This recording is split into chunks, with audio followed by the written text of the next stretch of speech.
దూరం చూపించి అబ్షాలోం సమాధి అని చెప్తారు. అబ్షాలోము సమాధి. అబ్షాలోం ఎవరు? దావీదు కొడుకు. దావీదుని తిరుగుబాటు చేసి చాలా పాపం చేశాడు. అయితే దానివల్ల అతను చాలా దారుణమైన మరణం పొందాడు. అయితే నిజానికి ఇది అబ్షాలోం సమాధి కాదు. బైబిల్ ఏమని రాస్తుంటుందంటే, అబ్షాలోము తనకి పిల్లలు లేరనే ఉద్దేశంతో ఒక స్తంభాన్ని నిలబెట్టాడు అని చెప్పేసి రాస్తాడు. అబ్షాలోం పిల్లలు. ఇక్కడికి యూదులు వాళ్ళ పిల్లల్ని ఎవరైనా తిరుగుబాటు చేస్తారు, వాళ్ళ మాట వినట్లేదు అనుకోండి, వాళ్ళు ఇక్కడ తీసుకొచ్చి ఈ అబ్షాలోం పిల్లల మీద రాళ్ళు. ఇక్కడికి యూదులకి ఒక ఆచారం ఉంది. అదేం చేస్తారంటే రాళ్ళు విసిరేస్తారు ఇక్కడికి.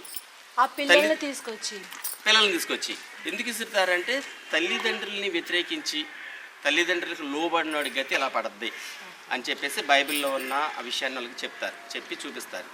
వాళ్ళ పిల్లలతో మీరు కూడా రాళ్ళు అని రాళ్ళు వేపిస్తారన్నమాట.